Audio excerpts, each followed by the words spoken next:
Hello lovelies, my chickadees, my cherubs.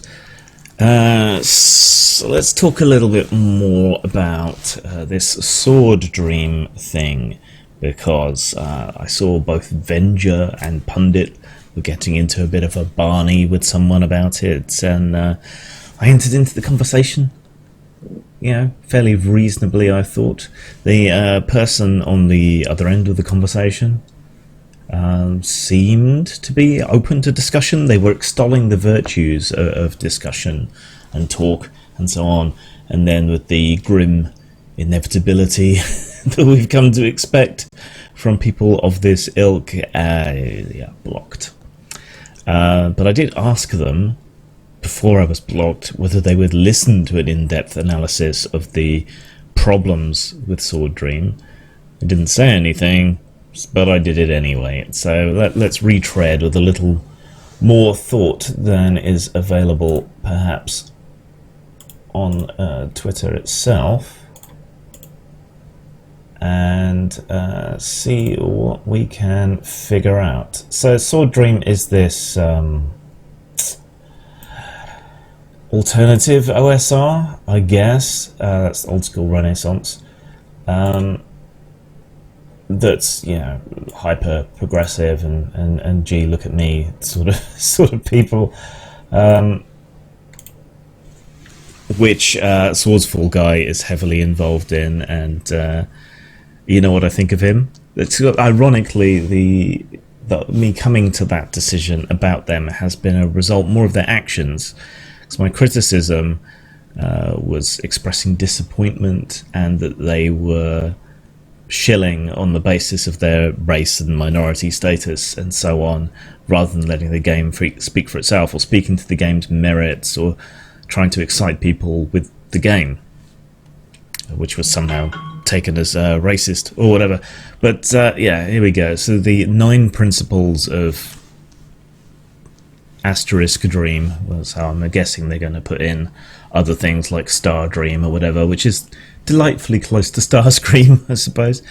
But number 1, Dream stands against hate and prejudice in all forms. We seek to actively oppose bigotry and harassment in gaming communities. There has been no significant bigotry or harassment in gaming communities since their inception. Gaming has always been ahead of the curve on this sort of thing, very accepting. You know, so long as you play, that's all most people care about. There's always exceptions, there's always individuals, but generally speaking. Whereas doing this, underlining this, making it a goal, playing up the idea that it is full of harassment and bigotry and horribleness is likely to either create that or to create the expectation that it's there. Also, many of the people involved in this, such as the Swordsfall guy, are bigots, do harass people and gatekeep and all these things that they claim to be against. So, you know, there's hypocrisy there. And what qualifies as harassment can be as little as disagreeing. So you can see the problem. I mean, on paper, that sounds good. In practice, and given the people involved, probably not. 2, Dream works to be radically inclusive. We seek to support and encourage creators, GMs, players and organisers from marginalised groups, and we seek to get better at this all the time. Again, on paper, sounds good. In practice, however, it is likely to mean prejudice and exclusion towards people who aren't in marginalised groups, and promoting and pushing forward people on their race or their gender or their sexuality or whatever, rather than whether they've made a good game or not. So they're going to marginalise people. You know, we worked for decades for equality, and now people are arguing for special treatment and to exclude others based on some kind of weird secular concept of original sin. This isn't good. This is counter-progressive. This is regressive. This is the issue here. This is saying that it's okay to harass, bully, exclude, and not support people who aren't perceived as being members of the right kind of minority. It's a problem. 3. Dream encourages the use of sensible tools for communication and consent. This means things like X cards and so on, none of which are sensible, none of which are necessary. It's an abdication of personal responsibility, and we've seen the kinds of problems that creates because people feel empowered to complain and to harass people and to get them fired or excluded or shunned or whatever. That's not good. This encourages bad behavior. 4. Dream opposes harassment and strives for non-toxic discourse.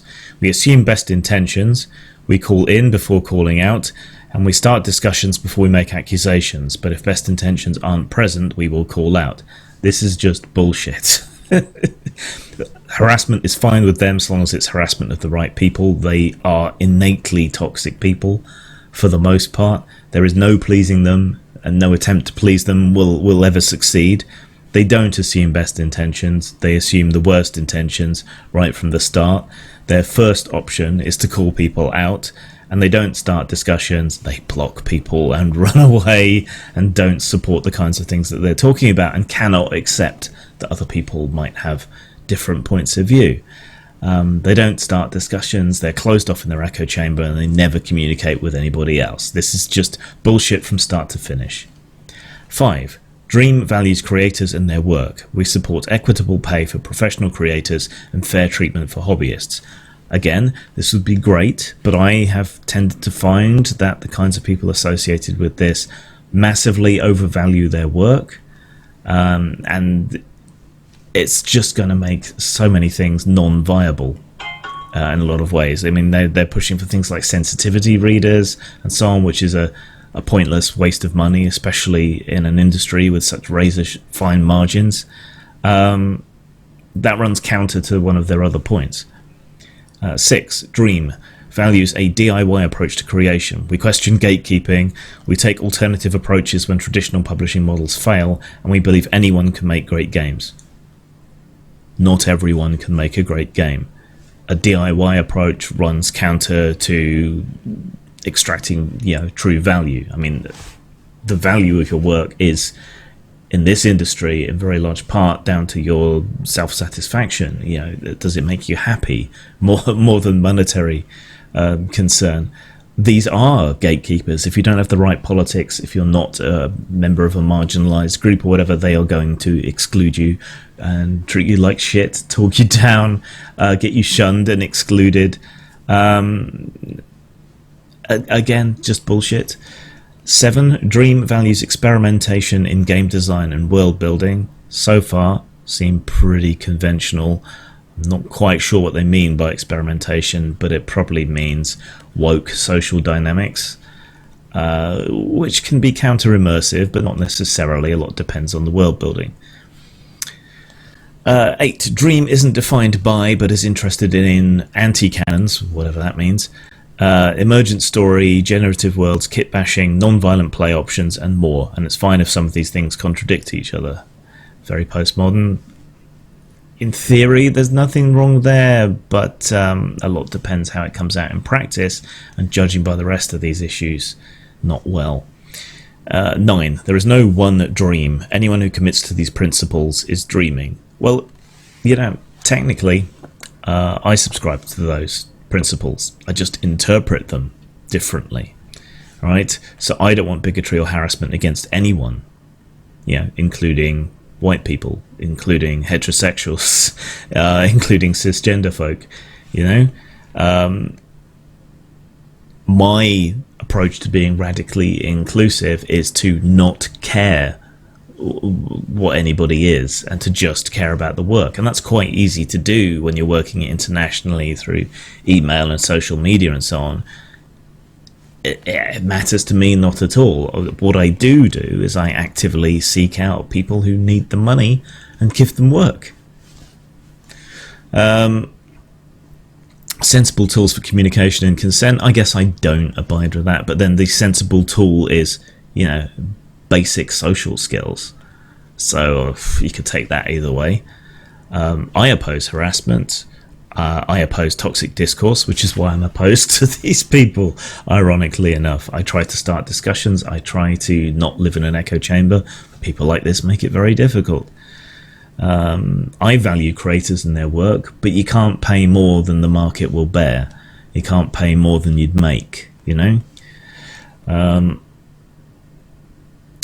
DIY, I'm all for that. Though I would call it a punk rock approach to creation. Here's 3 dice, now make a game, sort of thing. I value experimentation in game design and world building, but I think probably on a different basis to them. I'm interested in, or at least emergent story, kit bashing, alternative modes of play, and so on, but again, probably with a different emphasis. Do I subscribe to these principles? Would I be welcome in this community? No, I wouldn't. The genuinely open community is the broader indie scene and the OSR. This and these principles sound good in principle, but in practice they're going to be exclusionary, excuse bullying, harassment, and so on, and they're going to deliberately exclude people. And I can't get behind that. Zang.